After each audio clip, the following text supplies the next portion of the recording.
My husband and sister's affair was exposed as I delivered my baby. But instead of breaking, I chose resilience, truth, and unconditional love for my child. My sister Susan, a 32-year-old female, and I, a 31-year-old female, have never gotten along, and our relationship has always been bad. Let's get that out of the way right now, because I know my judgment is probably biased because of this. Since we were little, she's had this thing where she would constantly mimic or outdo me. Back in school, she would jump into every club or sport I was into and aim to outshine me at it, be it debate, chess, tennis, you name it. It seemed like if I could do something, she was determined to do it better. I had this special sport, something I had been into practically since birth. As I grew older, I dedicated a lot of time to practicing, and not to toot my own horn, but I became quite an expert in it, winning awards that reflected my skill. At the age of 14, my sister suddenly decided she wanted to compete in the same sport. Surprisingly, our parents allowed it. However, she did not have the same commitment to practice. Every chance she got, she would try to make fun of me during practice, or try to downplay my skills. When the competition day arrived, it was clear to everyone that she wasn't as polished as many of the other kids. Despite this, she expected a big title. Unfortunately for her, I ended up winning the top title. My parents were very happy, but she threw a tantrum right there in front of everyone. She started to cry and scream, which caused quite a lot of embarrassment for our parents, who had to promptly escort her out of the room. Later at home, my parents tried to gently talk to her and let her know that everyone has their own strengths, and she didn't have to compete with me about everything. They told her that they were proud of her regardless of whether she won an award or not. But Susan began yelling at me in front of my parents and broke my award in anger. This really hurt me because, unlike her, I would work really hard to win these awards. My parents reprimanded her, but she didn't care. They made her go for therapy, but she would refuse to speak about her jealousy and resentment toward me. As we got older, she only got worse. Every day, getting ready for school was torture. She would make fun of my outfits or mock my hair, telling me how she was ashamed of how ugly I looked. For context, I've always been tall for my age and slender with long red hair. I preferred wearing baggy clothes, unlike my sister, who liked wearing skirts and crop tops. But I knew I was not ugly because I would get a lot of male attention even at that age. My mother would chastise her for saying such mean things to me, so then Susan started to bully me at school where she knew she could get away with it. She would rub it in my face that she had cooler friends than I did, which basically meant she hung out with the popular crowd while I preferred to stick with people I genuinely enjoyed being around. I am an introvert by nature and was not loud like her. She would stand in the hallways with her friends, judging everyone, and if I passed along, she would loudly say how I was not her real sister and was probably adopted. During high school, I decided to create my own site on WordPress. I was just 15 and had no idea about how WordPress worked, but I loved writing and wanted to put my thoughts out there. Over time, I managed to amass 2,000 subscribers, and this is how a few local stores approached me to write and promote their products on my page. In the beginning, they would just send me a product, but as I started to gain more subscribers on my blog, I would earn money as well. My parents initially had no idea about this, but then they were surprised. I was earning from doing something that I genuinely enjoyed. My dad helped me open a bank account in my name, which had him as co-owner, until I turned legal age, so I could save this money for college. When my sister found out, she told me that I needed to share the money with her since it was unfair that I was earning money while she was not. I refused point blank and told her that she was welcome to try her hand at it. She tried to get my parents to back her, but they refused as well. So she decided to start her own blog. Initially, she claimed it was so easy to write and would mock me, saying that this was not even a big deal. She had also told me that she was a much better writer than me. However, when she got no increase in subscribers, she would get very frustrated and would ask me how it is that I got brand deals from my blog. She started to force me to promote her articles on my blog, telling me that we are sisters, so we should share everything. But I refused to do so because, first of all, she had insulted my writing and was now coming for my help, and also because I didn't really like her writing. After a few months, seeing no results, she gave up on this dream. Next, when it came time for college, our mom went to an Ivy League school that we both aspired to go to. Susan applied to that school as well as a more prestigious Ivy League school, but she was rejected. She had to enroll in a university in our city, which was also nice but not as prestigious as an Ivy League school. When it came time for me to apply for colleges, she would tell me that I should not even bother applying to Ivy League schools because if she didn't get in, then there was no way that I would get in. I would point out to her how my grades were excellent, which is what these schools required. But she would tell me that my personality was not fit to enroll in those schools. I didn't listen to her and applied to my mom's Ivy League school and, fortunately, was accepted. When I got the email, I was afraid of telling her because I knew she would throw a big fit. My parents gently broke the news of my acceptance to Susan when she came over for dinner during a weekend, and as expected, Susan did not take it well. She refused to believe that I had been accepted, and when she saw my letter of acceptance, she started saying how this might be fake because apparently she was a much better student than me, and she was rejected. My parents and I were getting really tired of her antics because I genuinely never saw her as my competition, while she would go above and beyond to one-up my achievements. My dad tried to talk to her about how she could have congratulated me, and my mom urged her to go to a therapist again, but Susan got pissed.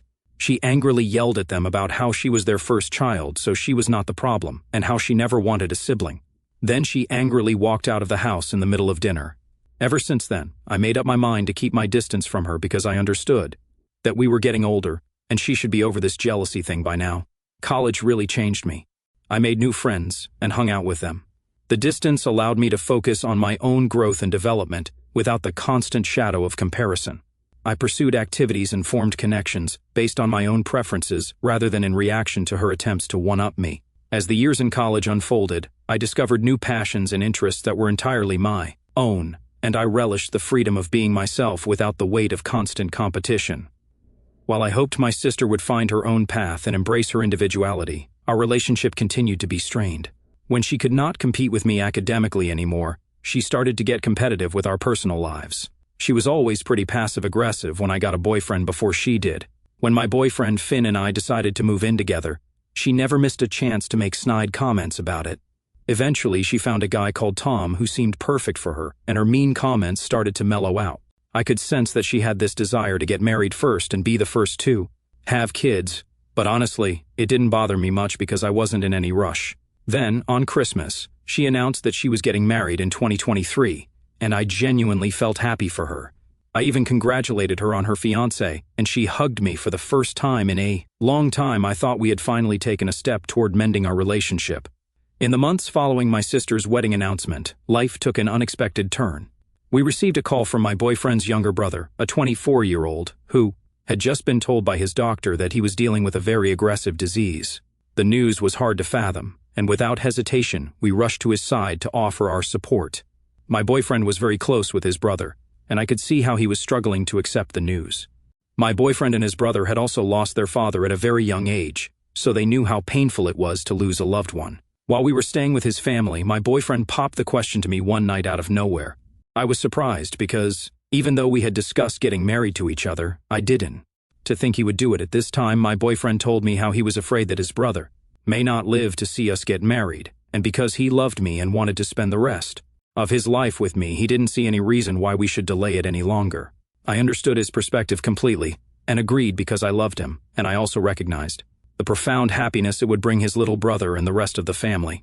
We discussed, and Finn and I both agreed that we were not the ones for extravagant weddings with a massive guest list. Instead, we wanted a simple celebration surrounded by our nearest and dearest. His family and his brother were extremely happy when they learned of our engagement. I watched his little brother cry tears of joy and hug us. The only thing that nagged at the back of my head was my sister's wedding, which was also approaching. I didn't want her to become competitive again, and I thought we were too old now to even be this immature. So, I decided to call her and have a talk with her first before I even informed my parents. I gave her a call, knowing that she was aware of my boyfriend's brother's health situation, and shared the news about the proposal, explaining that we planned to have a small wedding this year with just close family and friends, including her, my parents, grandparents, and a few friends. My intention was to ensure that she could still have her big wedding as planned, and I was not overshadowing anything. I told her how much it meant to Finn's little brother that he could be a part of our celebration. However, Susan got upset. She immediately started accusing me of being jealous, and suggested that I was using a dying person to rush into getting married first. She told me that this is why she has always hated me since I was born. I was hurt by her words and broke down. I was already having a difficult time processing Finn's brother's disease, and now my own sister refused to accept that this had nothing to do with her. I told her how she was the first person I had called in our family to share the news because I Thought for once we could both be happy for each other, but alas, she was back to her old ways. Susan yelled through the phone that I was just a jealous snob and that she would never attend my wedding. She was so pissed that she even screamed that she wished my boyfriend had died, instead of his brother, which would have stopped me from getting married. I was really shaken up by how much hate she still had for me and started to doubt my decision. When I talked with my parents, they assured me that I was not doing anything wrong and that they were happy for both of their daughters. They told me that regardless of Susan, they would be flying down to attend my wedding. I was grateful that my parents understood my intentions and didn't blame me like Susan. We had the wedding the next day, and it was small and intimate, just like Finn and I wanted. We took pictures with his brother, and everyone was so happy for us. When I uploaded some of my wedding pictures on social media, I received a call from Susan. I thought she was calling to maybe apologize or congratulate me, but instead she started to say how I had to delete my pictures from social media because she didn't want our friends and family to find out I had gotten married before her. She told me that when she was married, I was allowed to post my wedding pictures. I refused and put my foot down and told her how ridiculous it was for her to ask me to hide my wedding. I told her she could hate me as much as she wanted to, but I was done with trying to make things right with her. She called me insufferable and uninvited me from the wedding. I told her that I was fine with it and asked her to just leave me alone. Finn and I were happy in our marriage. He had a high-pressure job and was not allowed to take any more leaves, so we had to fly back home after the wedding. He had always been an incredibly attentive boyfriend, and that quality seamlessly transitioned into our married life. As a husband, he remained devoted and considerate, making sure our relationship remained a priority despite the demands of his career. A few months later, Susan got married to Tom as planned. Even though I didn't go to her wedding because she had uninvited me, I did send her a huge bouquet of flowers and a note congratulating her. I saw all her wedding pictures and was really happy for her. However, just a few weeks after their marriage, my mother called to tell me how Susan had been cheating on Tom with one of her coworkers, and he had just found out. This was a huge scandal, and everyone blamed Susan, who tried to defend herself by saying she wanted an open marriage, but Tom refused. In the end, Tom applied for an annulment of their marriage as he refused to stay with her. We felt sad for the poor guy, as he seemed to be genuinely in love with Susan. As if this wasn't bad news enough for our family, Finn's brother also passed away during this time.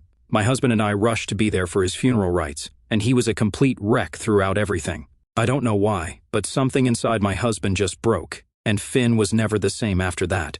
He was not attentive or loving anymore. He would get angry very quickly over small things and start raging at everyone. I pushed him to go for grief counseling, but his behavior continued. He stopped going to the office and eventually was kicked out. He would sit in his pajamas the whole day, just playing video games or watching sports. I was a paramedic who worked 12-hour shifts and was the only earning adult during this time. I would try my best to talk to my husband, but he would never take me seriously. No amount of counseling or therapy seemed to help because he refused to help himself. I started noticing that something was off when he would constantly start to hide his phone around me. This had never been the case before, so I became suspicious. He would consistently ask me when I was coming back from work and urge me to stay out late. He would not spend any time with me or even ask me little things like how my day was going. He would constantly be spending money, either going out or buying himself gifts. During this time, I found out that I was 3 months pregnant.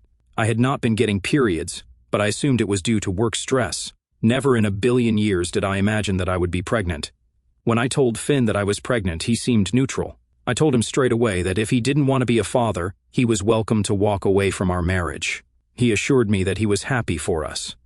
Throughout my entire pregnancy, I dealt with severe sickness, and honestly, it may have led me to unintentionally neglect my husband even more as I was distracted by my body issues. Being sick had taken a toll on every aspect of my life. I hadn't been able to work for 4 months and stopped going out to meet friends. I was diagnosed with hyperemesis gravidarum, and the effects had been pretty unbearable. That pregnancy had been far from easy, and my parents had even stepped in to help with household chores since I was too unwell to do anything. Throughout all of this, Finn had managed to get a job, and he was supporting both of us. I had assured him that after my pregnancy, I would return to the workforce, as I didn't like staying at home anyway. We would sometimes fight when Finn would come back home after work, as he would call me lazy or dramatic for not doing anything around the house, even though I would be in pain. On the day my water broke, I called Finn 12 times, but he did not pick up my call even once. I sent him a text saying I was about to have the baby and he should meet me at the hospital. I asked my parents to drive me to the hospital, and they readily agreed. As I lay in the hospital bed, writhing in pain while waiting to give birth, I received a notification on my phone. My mother, who was in the delivery room with me and holding my hand, checked the phone because we assumed it might be Finn. Her eyes widened in shock as she read the message. I asked her what it was, and she refused to tell me. I asked her again as I started getting bad thoughts in my head and pleaded with her to tell me. She handed me the phone, looking extremely sad. As I opened my messages, I found a picture of my sister with Finn lying together in bed. Susan had sent a message to me saying, "Good luck being a single mother because I have taken your husband." I was speechless reading the message. I could not believe my eyes and called Finn. He picked up the call after the fourth ring and casually asked me why I was calling him. I started shouting and asked him what the hell he was doing with my sister. Stone cold, he simply replied that he had fallen in love with Susan. He explained how she supported him through his bad times when she reached out to him. After his brother's death, and they had been talking to each other for a while. Apparently, one thing led to another, and they had been having an affair behind my back for months now. He told me that he wanted to hide the affair until I had given birth, but Susan didn't want to keep up the lies anymore. Clearly, I knew that Susan had knowingly waited until this very moment to make this news even more painful for me. He started to apologize, but I cut him off and told him that I didn't care about his apologies, and I would see him in court. Cheating was a big no-no for me, and even though my heart was broken in a million pieces, the love of my life and the father of my child decided to backstab me by sleeping with my sister. I would not let this break me down. I cried throughout my delivery from the heartbreak and pain. Thankfully, despite this, my daughter Aurora was born healthy and thriving. My mother cried tears of joy, and later my dad would not stop staring at my baby and congratulating me. All my family members and friends came to visit me to show their support. I made sure everyone knew that Susan had slept with my husband and sent me that picture. My parents called Susan and told her that they were done with her, and that what she had done was unforgivable. They told her that she should never call them her parents because they were ashamed of giving birth to her. Susan tried to protest and say how Finn and she were in love, but my dad assured her that she was off their will. We blocked her from our lives as well as from our phones. Some of my cousins and relatives did send her nasty messages, and I did nothing to refrain them. What she had done needed to be called out. I also informed Finn's mother about what her son had done, and she was shocked. She did try to talk to Finn, but it was all too late. I was going to divorce his sorry ass, and no one was going to stop me. I moved out all my things, and my parents helped me shift everything to their house. Finn did try to confront me and tell me how he had been thinking, and after talking to his mother, he realized that he had made a huge mistake, but I didn't even spare him a glance. I refused to let him see our daughter until we cleared it up with the court, as I didn't trust him around our child. What he and Susan had done was unhinged, so I didn't want Aurora to be exposed to all of that. While I lived with my parents, I met with a good lawyer and filed for divorce. During the divorce proceedings, Finn fought hard to refuse alimony, but because he had cheated on me during the marriage while I was still pregnant, the judge refused to let him get away with it. For custody, I got primary custody, and he was allowed to see our daughter only with supervision. My lawyer did a great job in showing evidence of how Finn had suffered from depression and aggressive behavior after his brother passed away, which was potentially a red flag. It's been 8 months now since my divorce from Finn. He regularly sends child support, but other than that, he hardly comes to visit our daughter. He has tried talking and apologizing to me a few times, but I pay no heed to him. I have gone back to my work because I need to provide for my child while my mother babysits Aurora. Then, after I come home from work, I take over. Aurora is the only reason I have been able to keep my head up and keep my life moving. Yesterday, out of nowhere, I received a call from an unknown number. When I picked up, I heard Susan on the other line. I froze in shock as I had blocked her from my contact list months before. Susan begged me not to cut the call and started to tell me how she had been trying to get in touch with me for months and finally decided to call me from her friend's phone.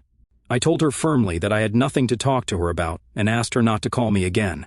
However, she immediately rushed to say how Aurora was going to have a brother very soon. A mix of shock, disbelief, and a tinge of anger swept over me. I asked her for an explanation, and she told me how she was pregnant with Finn's child. She continued to say how I should forgive her now for the sake of her child, as she was going to be a mother, and how we should move past our differences. I firmly reiterated to Susan that I did not care if she was pregnant or not because I wanted nothing to do with her. Hearing this, Susan started to scream about how, because of me, our parents and the rest of the family had stopped talking to her and did not even return her calls. She said how Finn refused to accept her pregnancy and was pressuring her. to abort, and how she had no one to help her during such a difficult time. I laughed hearing her pleas and reminded her how she had decided to sleep with my husband while I was pregnant the entire time, and how she sent me that inappropriate picture during my childbirth. I told her that she had made her bed, now she should lie in it, and happily. Told her to enjoy being a single mother without any support system. Since our call, I have talked to my friends about my sister, and I've received mixed reactions from everyone. While some of my friends think I'm doing the right thing, there are a few who think I'm being too cruel, especially because I know firsthand how difficult it is to be alone during a pregnancy. So, here I am on Reddit to get an unbiased opinion. Am I the jerk for refusing to forgive my sister after she slept with my ex-husband and destroyed my life? Update 1. Okay guys, I have received a lot of comments, and it has given me a lot to think about. I would like to clarify that I blame my husband as much as I blame my sister for what they did to me. The reason it hurt me more that Susan did this to me is because she has always competed with me all her life. I have never understood why. All I ever wanted was a big sister to look up to, yet I got a sister who was a bully. I will never forgive her, no matter what anyone says. However, I will talk to my parents and make it clear that they are welcome to have a relationship with Susan and her son, if they want to do so. Update 2. It's been 3 months since my last update, and people have been hounding me to give an update. Sorry, I have been busy with work and childcare. By the way, Aurora is doing just fine for some of you who have asked about her. She is an adorable child, and I keep falling in love with her every day. Finn doesn't really visit her, and I honestly don't mind. When Aurora grows up, I can have this conversation with her. Until then, she is happy being taken care of by me and my parents. Now, coming to the main update, I did have a talk with my parents and let them know that Susan was pregnant. They were shocked, just like me. I told them how it was Finn's child, and he wanted nothing to do with her. Apparently, my mother started to cry, and I felt emotional seeing my parents in distress.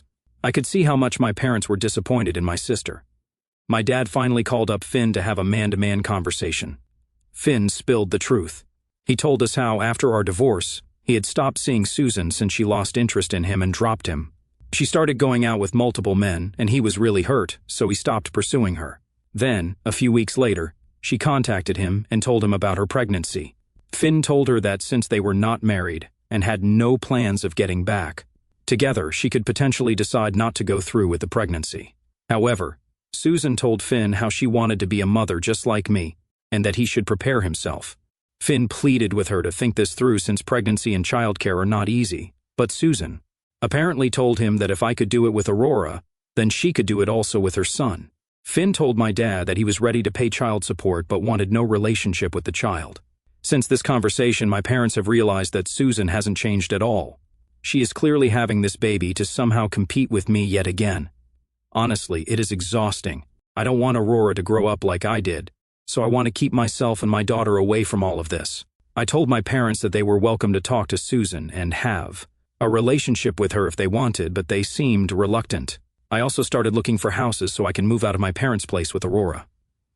Update 3. My fellow Redditors, I am updating this after 5 months. I'm thankful to everyone who's been keeping up with my post and sending me sound advice. I did move out of my parents' place, as I had updated earlier, and currently, Aurora and I are living on our own. I have hired a babysitter who takes care of my daughter while I'm at work. It feels good to finally have my own space. Being a single parent is hard, but I am managing every day. Susan gave birth to her son, and my mother was the only one who went to meet her, while my dad refused. My mother has told Susan how disappointed everyone is with her for what she has done, and that the only reason she came to see her was because of the child. Susan did beg for forgiveness, but my mother told her that our relationship with her was done. I'm sure it must hurt my mother to cut off her daughter, but Susan has done things that make it hard for everyone to forget. My dad wants nothing to do with her and has stayed true to his word. Meanwhile, my parents continue to support me and Aurora however they can. They regularly visit us during the weekend. Finn continues to pay child support, not only to me for Aurora but now also for Susan's child. I can't begin to describe how embarrassing this is. I have spent many nights crying into my pillow alone because I still struggle with this betrayal. This is why I have been going for therapy, and I understand that healing myself will take some time.